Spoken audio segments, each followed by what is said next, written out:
In 1944, while World War II was still raging and much of Europe lay in ruins, something extraordinary happened. At a quiet resort hotel in Bretton Woods, New Hampshire, 730 delegates from 44 nations gathered to design something that had never existed before, a global financial system. They decided how international trade would work, how currencies would relate to each other, how countries would settle debts, and most importantly, which currency would sit at the center of the global economy. The decisions made in those 3 weeks still shape your life today. Because what Bretton Woods really meant was this: America won World War II twice, once on the battlefield, and once in the global financial system. The second victory was quieter, but far more powerful. To understand how this system shaped the world, and why it may now be starting to unravel, we have to go back to 1944, the world in 1944.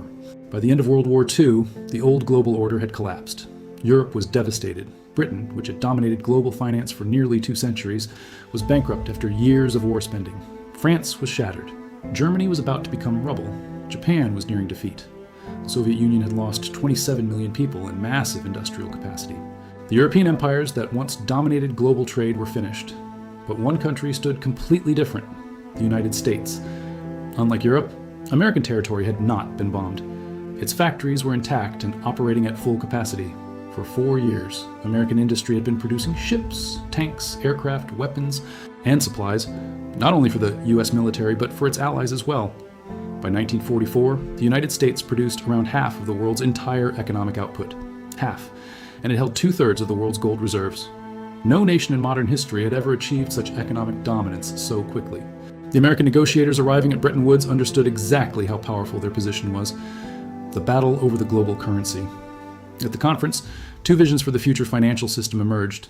The British delegation was led by John Maynard Keynes, one of the most influential economists in history. Keynes proposed creating a new international currency called the Bancor. This currency would not belong to any country. International trade would be settled using this neutral global currency, preventing any single nation from gaining an advantage. It was a balanced and elegant system, but the United States had a different idea.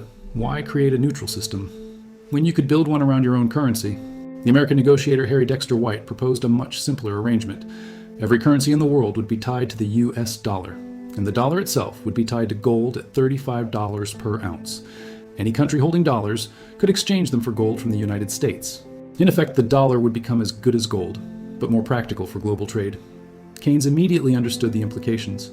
He warned that giving one country's currency such power would grant to the United States what he called an exorbitant privilege.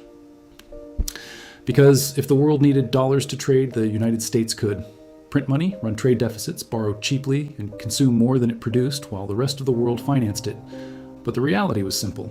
America had the gold, America had the factories, America had the military power, and the rest of the world had little leverage, so the American plan was accepted. From that meeting came 2 major institutions: the International Monetary Fund, IMF, and the World Bank. And the US dollar became the backbone of the global economy, the system that worked until it didn't. For about 25 years, the Bretton Woods system worked remarkably well. Europe rebuilt, Japan rebuilt. Global trade expanded rapidly. Currencies remained stable because they were tied to the dollar, and the dollar was tied to gold. This period became known in Europe as the 30 Glorious Years, a time of rapid economic growth and prosperity. But hidden inside the system was a fatal flaw. Economist Robert Triffin identified it in 1960. It became known as the Triffin Dilemma. The problem was simple. If the dollar was the world's reserve currency, the world needed dollars for trade. But the only way for other countries to get dollars was for the United States to spend them abroad by running trade deficits. Over time, this meant foreign countries would accumulate more dollars than the United States had gold to back. And that is exactly what happened: the collapse of Bretton Woods. By the late 1960s, the situation had become dangerous. The United States was spending huge amounts of money on the Vietnam War and domestic programs at the same time. Dollars were flooding the global economy. Countries began to worry that America did not actually have enough gold to back all the dollars in circulation. France, under Charles de Gaulle, openly challenged the system. De Gaulle began converting French dollar reserves into gold and even sent ships to collect it from the United States. Other countries started doing the same. America's gold reserves began draining rapidly. By 1971, the numbers were impossible. The US had about $10 billion in gold, but foreign governments held over $80 billion in dollars. President Richard Nixon faced a choice: either continue exchanging dollars for gold and lose America's gold reserves, or break the promise. On August 15th, 1971, Nixon made his decision. He went on television and announced that the United States would no longer convert dollars into gold. Just like that, the Bretton Woods system ended, the petrodollar strategy. Many believed this would end the dollar's global dominance. If the dollar was no longer backed by gold, why would countries trust it? For a moment, it looked like American financial power might collapse. Then came a new strategy. Instead of tying the dollar to gold, the United States tied it to oil. In 1974, the U.S. negotiated a secret agreement with Saudi Arabia. The deal had two key parts. First, Saudi Arabia would price all of its oil exclusively in U.S. dollars. Second, Saudi Arabia would invest its oil profits, the so-called petrodollars, into U.S. Treasury bonds.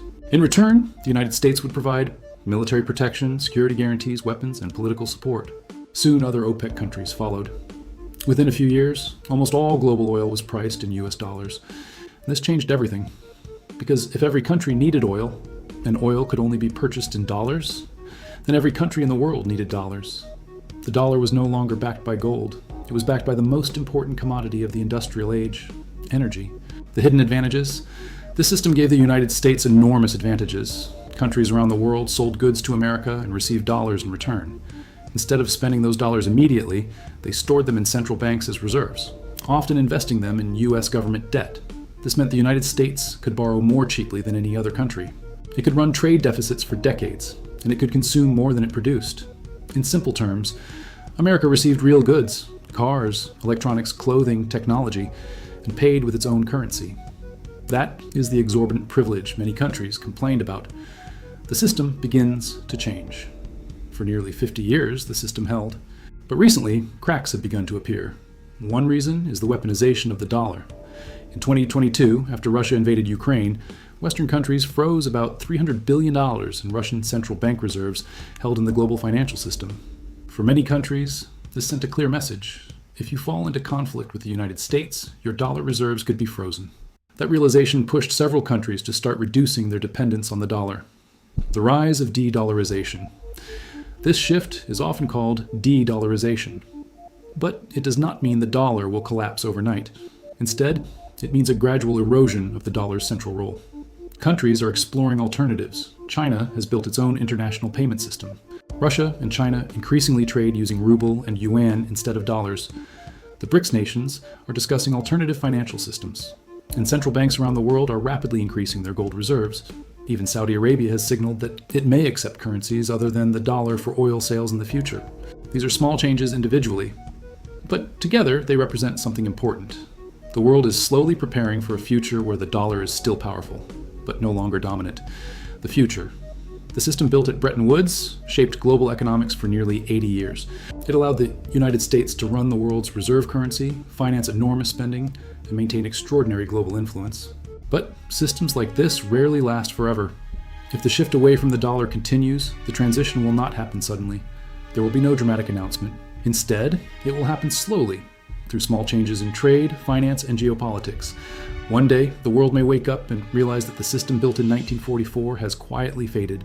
And when that happens, the United States, for the first time in generations, may discover what it feels like to live without the privilege of running the world SS currency